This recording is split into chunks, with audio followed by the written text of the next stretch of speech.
From the Library of Congress in Washington, D.C.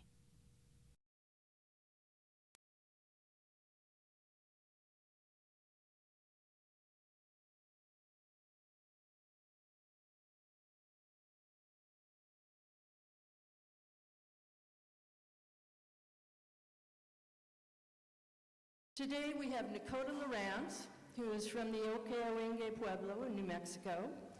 And Nakota began dancing at the age of 4, and during his various travels to powwows, he met a world champion hoop dancer from his Pueblo, Derrick Davis, and Mr. Davis began to teach him. Mr. Davis also made his first set of hoops for him. Nakota's father, Steve LaRance, took him to the annual World Championship of Hoop Dancing, which is sponsored in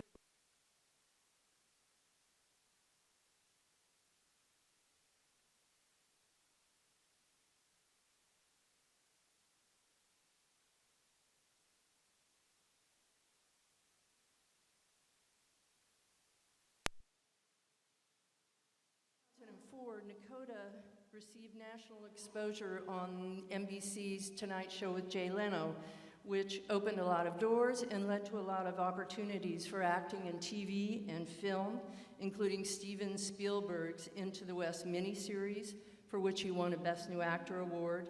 And he's also appeared in HBO's Bury My Heart at Wounded Knee and AMC's Longmire.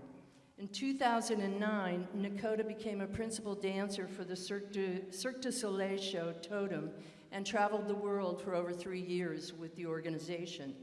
But now he wanted to return to New Mexico, and that's where he's been for the last few years. And since returning to New Mexico, he did re-enter the world of competitive hoop dancing and has won the Adult Division Championship title for 2015 and 16 at the World Championship at the Heard Museum. And he is also the master instructor for the Pueblo of Pojoaque youth hoop dancers, who have toured internationally under his leadership. And this is a project and a program that is very near and dear to his heart. And so today, Nakota is joined by his father, Steve LaRance, and by 2 young dancers from the Pueblo of Pojoaque youth hoop dancers. So please welcome Steve LaRance, Nakota LaRance, and dancers from the Pueblo of Pojoaque.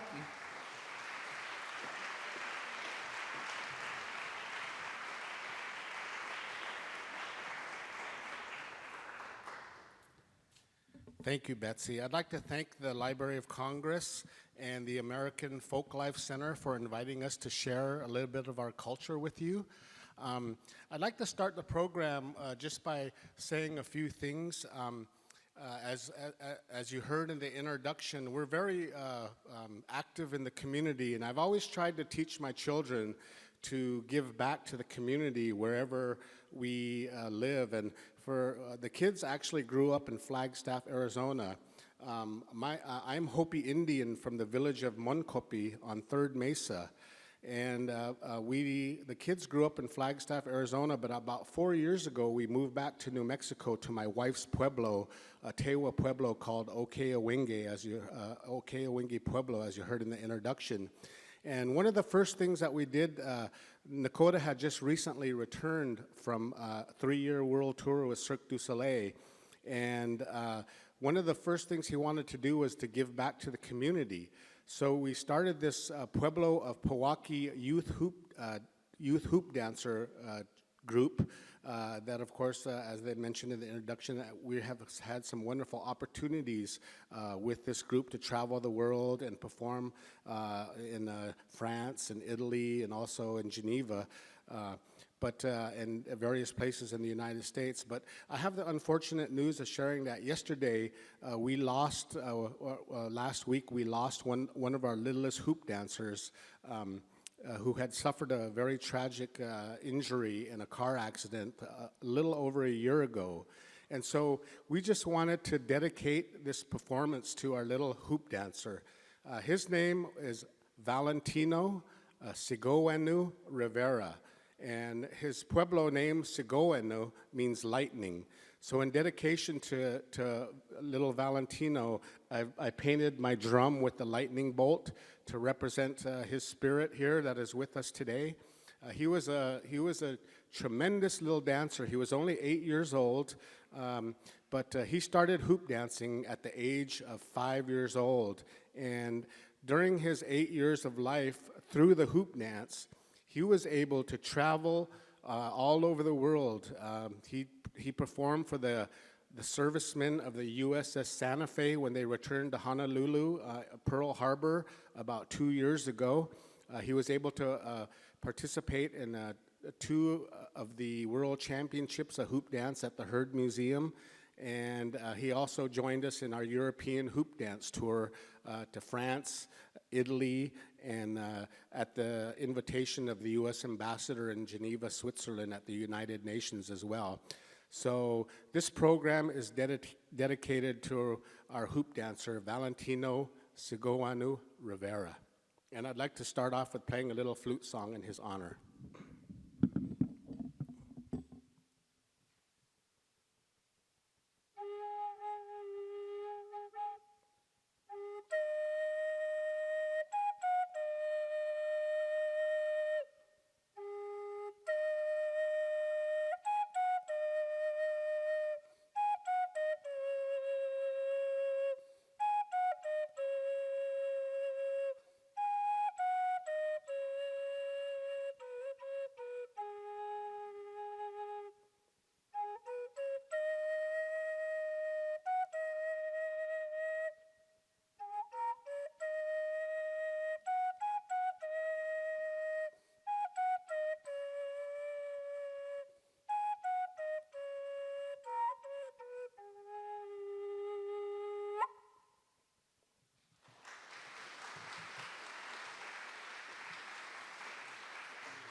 Thank you very much. Today, we're really happy again to share this cultural dance with you. It has a long history, and the Heard Museum, when they started this World Championship of Hoop Dance about 26 years ago, they did a history research about the origins of the Native American hoop dance. And every tribe across the United States, including Canada, has their own origination stories. But the Heard Museum found out in their research that they felt that the hoop dance originated in the Pueblos of New Mexico, in particular Taos Pueblo, which is in northern New Mexico. In its original form, the hoop dance was a healing ceremony. The hoop or the circle has a very important symbol to many cultures throughout the world. The hoop of the circle represents a beginning without end. It represents the seasons. It represents spring, summer, fall, winter, and you come full circle to spring again. As Pueblo people, we've lived off the land for many centuries and many generations by growing corn, beans, and squash and other agricultural products to sustain our life in the arid Southwest. So we follow this cycle of the seasons diligently every year, and I'm really happy to say that every year since we've moved back to Okeh-Owingeh Pueblo, we've planted corn in our fields as well.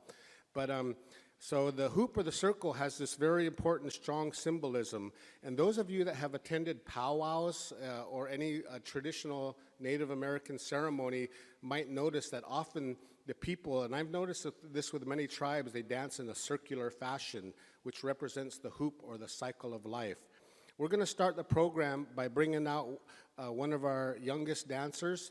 I'm very proud to say that she's my granddaughter. Her name is Shade Phea Young. And in our Tewa language, Shade Phea means dancing feather. So let's bring out Shade Phea to start off the program.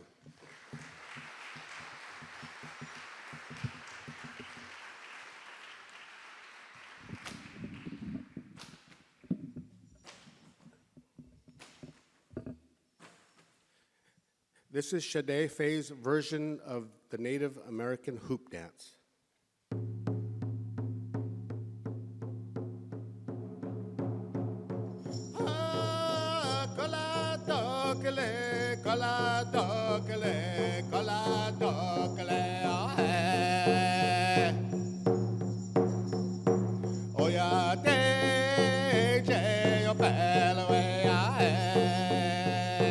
Watch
Shade Phea Young.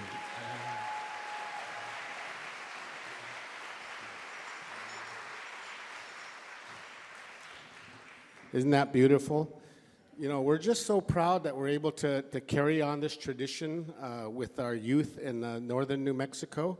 One of the really cool things about the last few days that I've gone through with helping the family put our little dancer to rest was I was able to meet the community, because this little boy was, he touched so many lives during his short 8 years.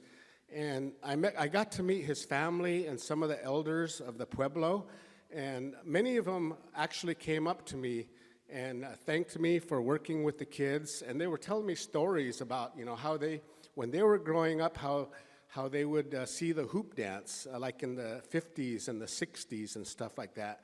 And then one lady in particular, who's a Native American potter, her and her husband, his name is Adam Ortega, and his wife, Rebecca Ortega, are well-renowned Santa Clara potters. And the Santa Clara pottery is a very collected pottery. Native American pottery is very well collected amongst the artist community and art patrons. But she told me that in the 60s that she used to go, her brothers used to dance up in Manitou Springs in Colorado during the summers for the tourists. And they were quite active in doing that during the 60s. And they said in the early 70s, it just kind of died off. and she hadn't seen any hoop dancers for over like 20 years. So this art form kind of almost got lost in the hustle and bustle of, some of the young Native Americans, going to college and everything, and kind of forgetting about the traditional past, although it is still strong in the Southwest. But she said in the 70s, it just kind of dropped off, and then she never saw it again. She hadn't seen the hoop dance for over 20 years. And so she told me that when she came to one of our performances in northern New Mexico, she was so happy to see we have 13 dancers in our group, the Pueblo Pojoaque Youth Hoop Dancers, including my granddaughter and my nephew, who you'll see dance here in a few minutes. But she said that she was so happy that it made her heart sore to see the little kids picking up the hoop dance. And she was so thankful to my son and myself for bringing the hoop dance back to northern New Mexico, because it had been actually lost for a number of years. But as I mentioned, there's a lot of traditional roots and a lot of traditional meaning about the hoop dance. And it's, as I mentioned, if you are out of balance physically, spiritually, or I guess like a lot of our friends, mentally, it was one of the many ceremonies that the medicine man would perform to bring you back to balance and harmony. So the hoop dance has that traditional meaning, but today's modern contemporary hoop dance actually celebrates the beauty, which we call the cycle or circle of life, and all the beauty within. So during the performance, you'll see the children and the dancers weave their hoops into many elements that we find in nature. So look for these elements. You probably noticed some of them. Look for the eagle. Look for the butterfly. Look for a design actually called the ladder of life, which represents our journey here on earth as an infant. It represents the different stages of life as an infant, as a child, as a young person, as a teenager, and as an adult and an elder. This ladder of life represents our journey here on earth. So I'll talk a little bit more about the hoop dance and its meaning as we go through the program. My son, who's internationally renowned, not only has a talent for the traditional Native American hoop dance, but in modern society, our kids are exposed to all of the modern things on the TV, on the computer, in music, and in dance. And so my son has had a passion for hip-hop dance for many, many years. And he always tells people that two of his favorite dancers are the Les twins that are, I'm not sure, who knows about the Les twins? Yeah, they're internationally renowned. They're twins, and they're from France, and they're really renowned for their hip-hop style of dancing, and they travel all over the world. And they actually were part of Cirque Du Soleil during the same time my son was with Cirque Du Soleil, but they were in a different show. They were in the Michael Jackson show, if you guys have heard about that. But they hired, and so my son has always had a passion for hip-hop dancing. And through the years, he was able to combine the traditional dance of hoop dancing with hip-hop dance as well. And he's actually like a pioneer in this, because he first debuted this version of hip-hop hoop dance at the Santa Fe Indian Market in 2014, when he was asked to perform for the Southwestern Association for Indian Arts Indian Market fashion show. They wanted to have a little contemporary twist and to show to the world that Native Americans aren't really stuck in time like a lot of people think we are. You know, we don't live in teepees anymore, but we do use them for ceremonial purposes. I mean, we keep a lot of our tradition, but we have one foot in the past, but we also, the other foot is moving forward in contemporary society. So it's expressed in a lot of the art forms of Native American people. Can I see by a show of hands how many people have been to the Santa Fe Indian Market? And the Santa Fe, it's always held the third weekend in August. Thank you for coming. I'm an artist too. I always have a booth there. But in 2014, they did the fashion show, and they wanted to show the contemporary twist and the fusion of tradition as well as contemporary dance. And so, as I mentioned, my son is a pioneer in this, creating this hip-hop hoop dance. Since he debuted it in 2014 in Santa Fe, he's been asked to do this dance at the Peabody Essex Museum for their Board of Trustees last October. He's performed also for other groups that have requested this, the National Indian Gaming Association in San Diego, as well as in Tokyo, Japan, where he recently returned about a month ago, where he did the hip-hop hoop fusion of the dance there to a enthralled audience. So at this point, I'd like to bring out my son, Nakotah LaRance, with his contemporary version of the hip-hop and hoop dance. Nakotah LaRance.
That he's dancing to is from, it's called a song called Electric Powwow, and it's from a group from Canada called A Tribe Called Red. So is that ready? Is that queued up and ready to go? 1 second, okay. Well, I'll talk a little bit. Yeah, A Tribe Called Red is one of his favorite groups, and so he heard about them, and he started mixing his hip-hop fusion with this song that he loves. So here we go with A Tribe Called Red and Nakotah LaRance.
What do you think, kids? Too cool, huh? Well, yeah, that is really something. When he started, at night, he'd get in front of the computer and watch the Les twins on the videos, and then he'd try to do their moves and everything. And he always likes to tease me because I'd come in and like, "What are you doing? What are you doing?" And he said, "See, it's paying off over the years. All this dancing I'm doing." I'm like, "Yeah, we always." So it's sometimes the adults really can't connect with the kids, but they've got something going on, in their minds. So I just say, okay, you just do whatever, worse things could be happening, so, but we're just really proud of our kids. Again, the circle or the hoop is very important in our traditions. You see a lot of that in our drum. A lot of the drums that the Native American use in their traditional ceremonies often is used in many of our songs and dances and everything.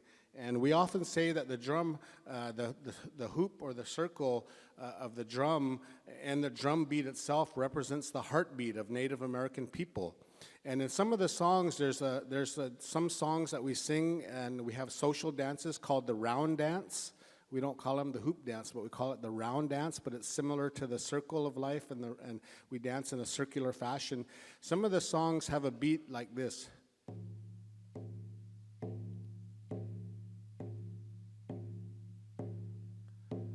But we often say, as I mentioned, the drum beat represents the heartbeat of Native American people, and that heartbeat sounds like it's a heart that's at relaxation or rest.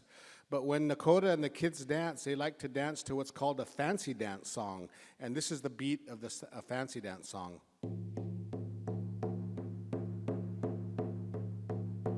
That sounds like a heartbeat that's at work or at play. But I think the heartbeat that many of you are familiar with is this one.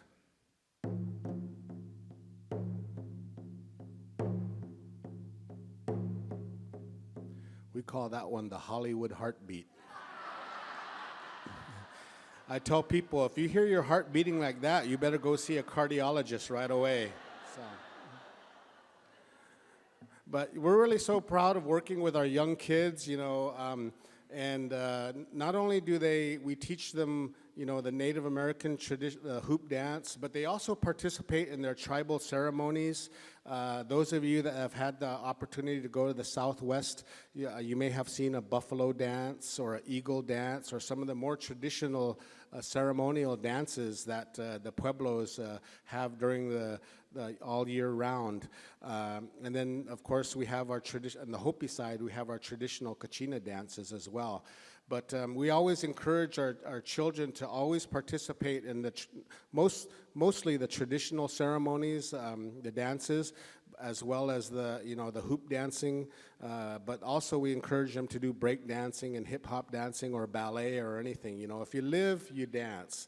And that's what we really feel proud of our kids is that. So not only are we exposing them to their tradition, but they're seeing Nakota fuse it with modern contemporary stuff like the hip hop that he loves so much. And so they're just really inspired by Nakota.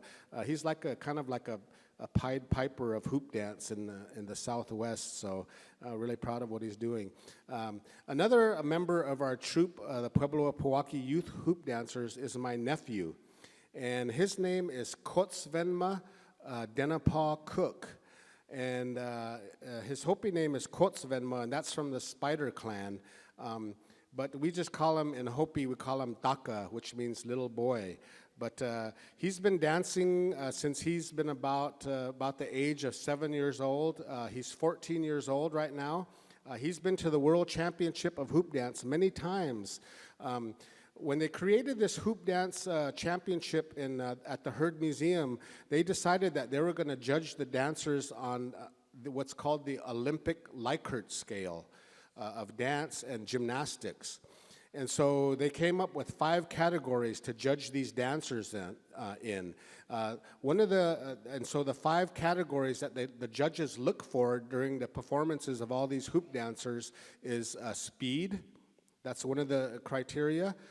They also look for rhythm and timing, how the dancer keeps his feet to the beat of the drum. One of the other aspects they look for is called creativity, the original moves and designs that a dancer may have.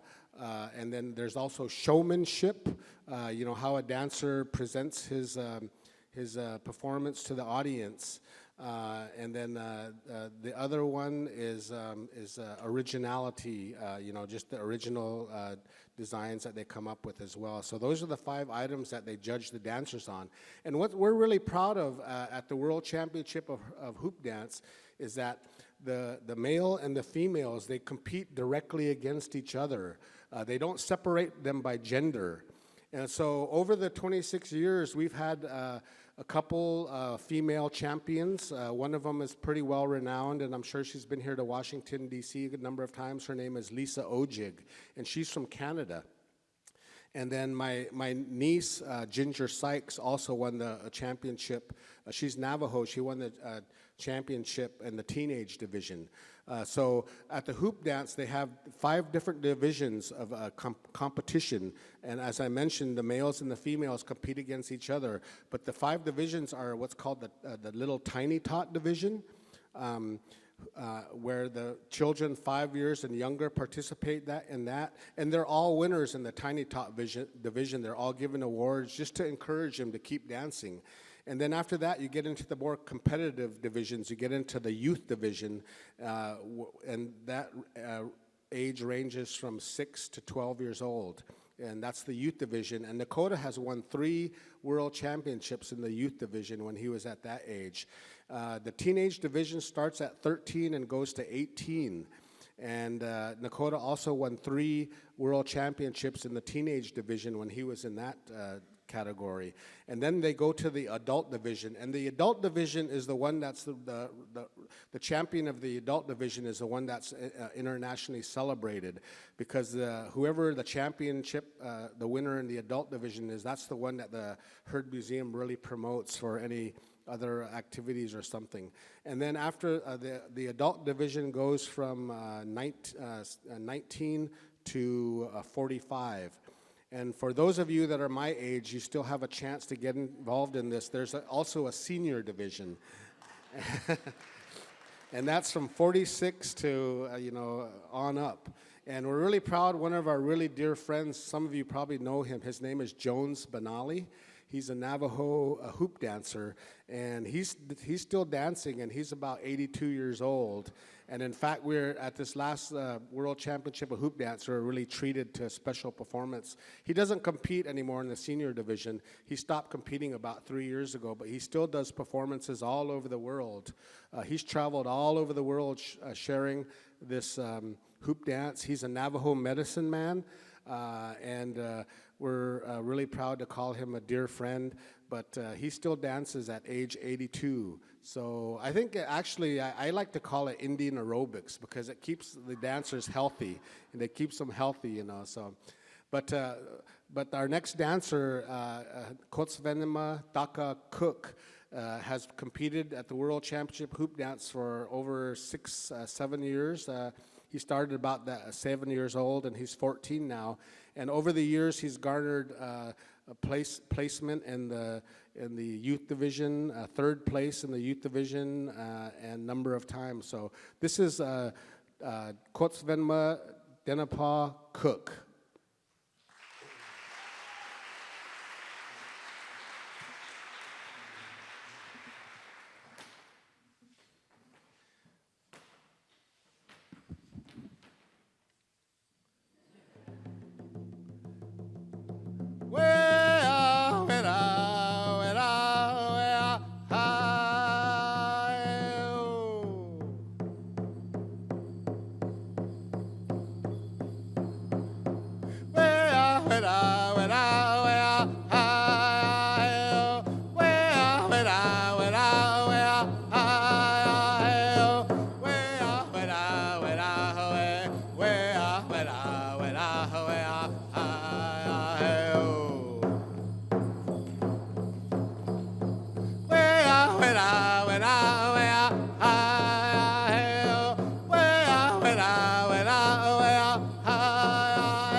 Quotsvenma Denipah-Cook.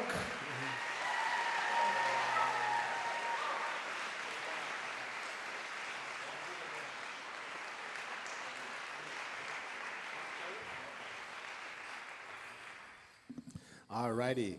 Wasn't that wonderful? So we're really proud of he's also a member of our troupe, Pueblo Pojoaque Youth Hoop Dancers. We're very happy that, that he was able to come to Washington, D.C. He's missing school. But so yeah, thank you so much. For our last performance, we're going to bring out the world champion hoop dancer, Nakotah LaRance. As I mentioned, he's traveled all over the world. In the introduction, you heard some of the accomplishments he's done. That's a short list. But he has been competing since he was 4 years old at the World Championship of Hoop Dance.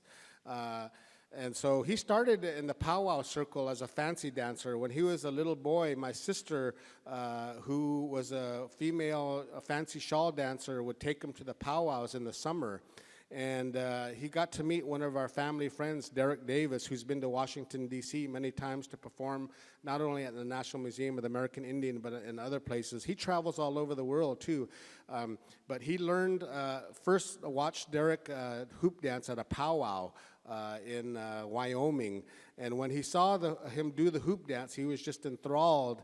And they would camp together at night. And from what my sister tells me, at night he would sneak Derrick's hoops and start playing with them.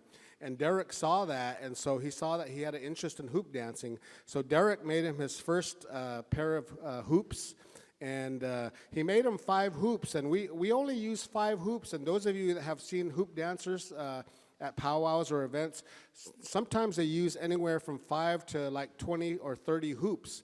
But we have a philosophy in the Hopi tribe. We're a simple people, and we always try, one of our Hopi philosophies is try to do the best you can with the simplest amount of tools that's needed. So we've always only used 5 hoops during our performances. And during the competitions, you'll see some of these hoop dancers with over like 30 hoops. And but despite all the hoops that they have, Derrick has won numerous world championships with his 5 hoops, and my son has won championships with just only using 5 hoops. And the judges really look at that. It's not how many you have, but what you do with them. So we're really proud that we've kept the Hopi philosophy and during our performances. As I mentioned, during Nakotah's performance, you'll see all of these different elements. We even have what you probably saw. We have that John Wayne move. Did you see it? But we pay homage to the animals, to different elements in our society. Look for the flower, which represents the plants of the world.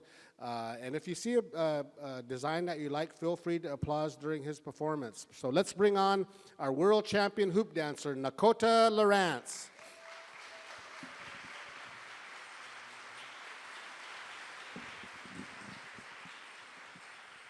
I wanted to talk a little bit about the elements of our wardrobe. A lot of people say, come up to us afterwards and say, "Oh, I love the costume that he was wearing." And we try to discourage that because costumes to us remind us of Halloween. So we call this either regalia or outfits. And a lot of it has to do with the tribal background of the dancer and everything. So I just wanted to touch upon the regalia that the dancers wear during their performances. Nakotah LaRance. Oya te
che yo pelo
For Valentino.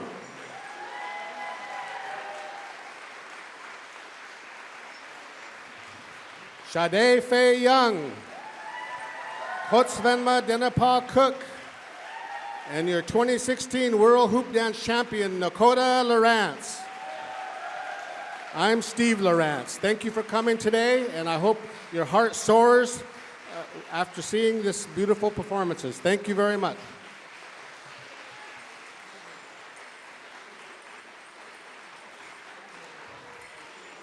Nakota LaRance. Anyway, please, thank you all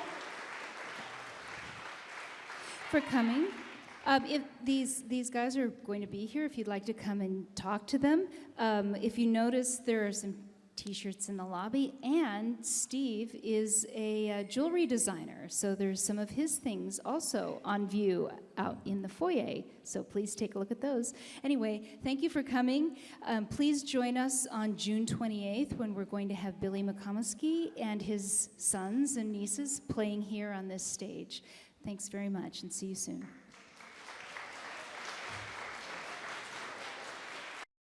This has been a presentation of the Library of Congress. Visit us at loc.gov.